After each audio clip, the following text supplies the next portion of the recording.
കരങ്ങൾ കൂപ്പി കണ്ണുകൾ തുറന്ന് ദിവ്യകാരുണ്യത്തിലേക്ക് നോക്കി നമുക്കൊരുമിച്ച് ഈശോയെ ആരാധിച്ചുകൊണ്ട് പ്രാർത്ഥിക്കാം.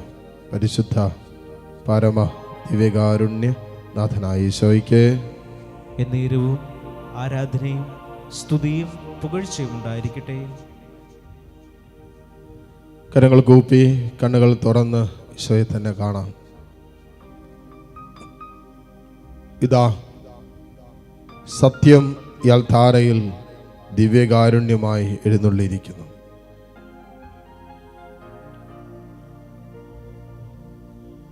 ആത്മാവ് വരുമ്പോൾ സത്യത്തിൻ്റെ പൂർണ്ണതയിലേക്ക് നയിക്കുമെന്ന് പറഞ്ഞാൽ യേശുവിനെ കുറിച്ചുള്ള പൂർണ്ണമായ അറിവ് നമുക്ക് തരും. ഈ ദിവ്യകാരുണ്യത്തിൽ എഴുന്നള്ളിയിരിക്കുന്നത് ഈശോ തന്നെയാണെന്ന് ആത്മാവാണ് നമുക്ക് വെളിപ്പെടുത്തി തരുന്നത്.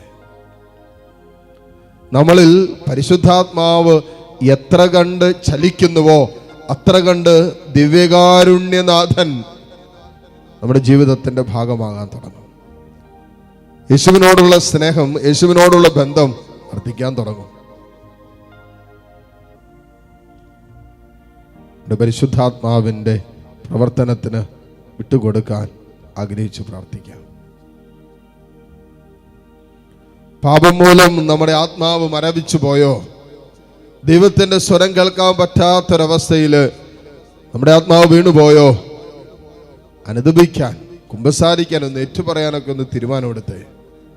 നമുക്ക് ദൈവാത്മാവിൻ്റെ സ്വരം കേൾക്കണ്ടേ? ആത്മാവ് നമ്മളോടും സംസാരിക്കണ്ടേ?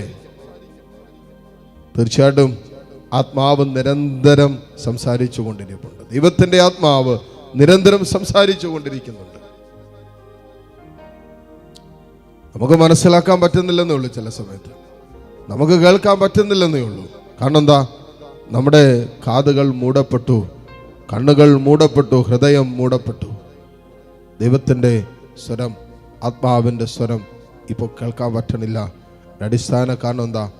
പാപമാണ് നമ്മളെ ഇങ്ങനെ പൊതിഞ്ഞു പിടിച്ചിരിക്കുന്നത്. അതിൽ നിന്ന് കർത്താവിൻ്റെ സ്നേഹം നമ്മളെ പൊതിഞ്ഞു പിടിക്കണ്ടേ? അവൻ്റെ പരിശുദ്ധി നമ്മളെ പൊതിഞ്ഞു പിടിക്കണ്ടേ? അവൻ്റെ കാരുണ്യം നമ്മളെ പൊതിഞ്ഞു പിടിക്കണ്ടേ? പാപത്തിൻ്റെ സകല സ്വാധീനക്കെട്ടുകളും വലിച്ചെറിയുന്നിടത്താണ്, തകർത്ത് കളയുന്നിടത്താണ് ദൈവാത്മാവ് നമ്മളിൽ പ്രവർത്തിക്കാൻ തുടങ്ങുന്നത്. അനുദപിച്ച് ഏറ്റുപറയാൻ തുടങ്ങുന്നിടത്താണ്.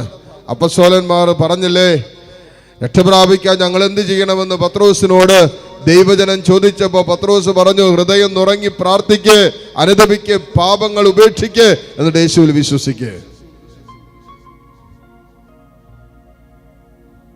ഏറ്റവും പ്രധാനപ്പെട്ടതാണ് അനുതാപം. ആത്മാവ് പ്രവർത്തിക്കണമോ? അനുതാപം കൂടിയേ തീരൂ. ഞാനെന്നുള്ള ഭാവം, എനിക്കെല്ലാം അറിയാം, ഞാൻ ആരൊക്കെയാണ് എന്നുള്ള ചിന്തകളുണ്ടല്ലോ, എന്നുള്ള ആലോചനയുണ്ടല്ലോ, ആത്മാവിൻ്റെ പ്രവർത്തനം അല്പം പോലും നമ്മളിൽ ഉണ്ടാകില്ല. അതെല്ലാ വിഷയങ്ങളിലും, നമ്മുടെ ജോലി മേഖലകളിലാകട്ടെ, നമ്മളായിരിക്കുന്നിടങ്ങളിലാകട്ടെ, കുടുംബ ബന്ധങ്ങളിലാകട്ടെ, ആത്മീയ കാര്യങ്ങളിലാകട്ടെ, നമുക്കെല്ലാം അറിയാമെന്നുള്ള ചിന്ത ഒരിക്കലും നമ്മുടെ ഹൃദയത്തിൽ എടുക്കരുത്. നമ്മൾ ആരൊക്കെയാണെന്നുള്ള ചിന്ത നമ്മുടെ ഹൃദയത്തിൽ സൂക്ഷിക്കരുത്. തമ്പുരാന്റെ മക്കളാണ്, ദൈവത്തിന്റെ മുമ്പിൽ വെറും നിസ്സാരരാണ് നമ്മൾ. ചുടുകാറ്റടിക്കുമ്പോൾ വാടിപ്പോകാൻ മാത്രമുള്ളവരാണ് നമ്മൾ, ക്ഷണികരാണ് നമ്മളെന്ന് തിരിച്ചറിയണം. നമുക്കൊന്നിലും അഹങ്കരിക്കാനില്ല, ഒന്നിലും അഹങ്കരിക്കാനില്ല. ഇത് നമ്മൾ എന്നും നമ്മളോട് പറഞ്ഞുകൊണ്ടിരിക്കണം. അപ്പോൾ നമുക്ക് അനുദപിക്കാൻ പറ്റും.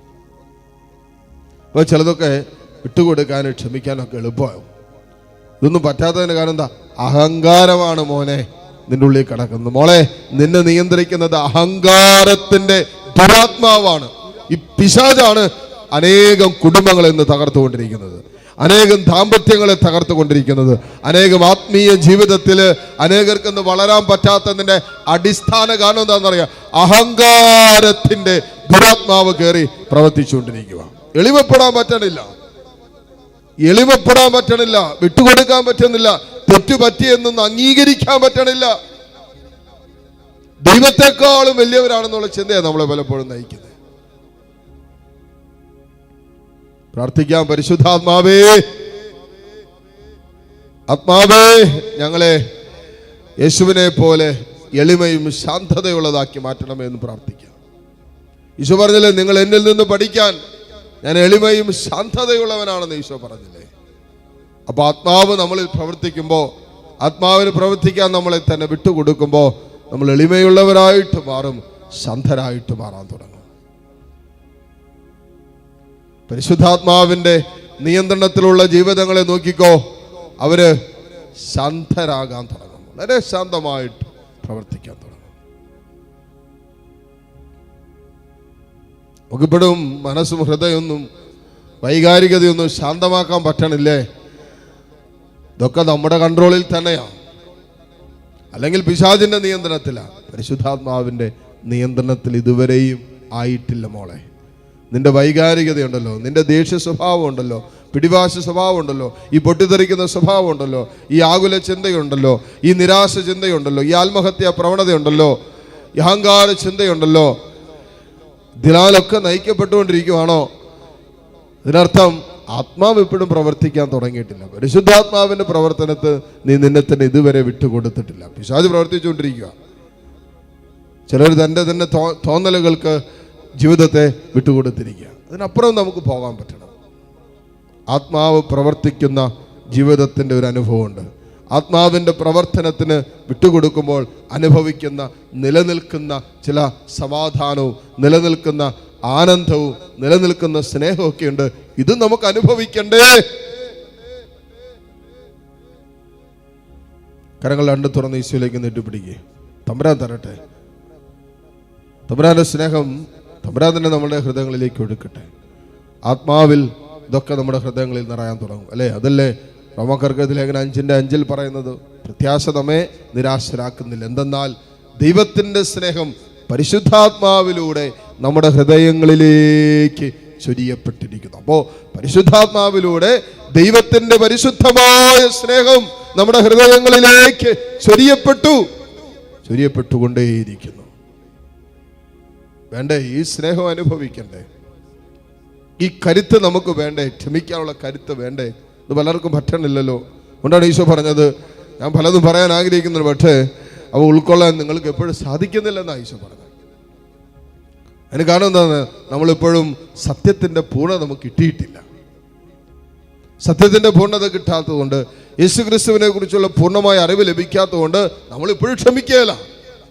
പൂർണ്ണമായിട്ട് ക്ഷമിക്കാൻ തയ്യാറാകില്ല, പൂർണ്ണമായിട്ടും വിട്ടുകൊടുക്കാൻ തയ്യാറാകില്ല, പൂർണ്ണമായിട്ടും എളിമപ്പെടാനും വിശുദ്ധ ജീവിതം നയിക്കാനൊന്നും നമ്മൾ തയ്യാറാകില്ല.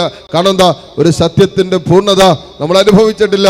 ആ പൂർണ്ണതയിലേക്ക് സത്യാത്മാവാണ് നമ്മളെ കൈപിടിച്ച് നടത്തുന്നത്. അങ്ങനെയെങ്കിൽ ഈ സത്യാത്മാവിന് നമ്മളെ തന്നെ വിട്ടുകൊടുക്കാൻ നമുക്ക് പറ്റണം. പ്രാർത്ഥിക്കാം. പരിശുദ്ധാത്മാവേ, ഞങ്ങളെ കൈപിടിച്ച് നടത്തണമേ. നെട്ടിപ്പിടിച്ച കരങ്ങൾ ഈശോയിലേക്ക് ഉയർത്തിപ്പിടിച്ച് എല്ലാ മക്കളും കണ്ണു തുറന്ന് കർത്താവിനെ കണ്ട് ആത്മാവ് ഞങ്ങളിലും പ്രവർത്തിക്കണം. എന്നിലും ആത്മാവിൻ്റെ പ്രവർത്തനങ്ങളുണ്ടാകണം. എന്നിലും പരിശുദ്ധാത്മാവ് പ്രവർത്തിക്കണം.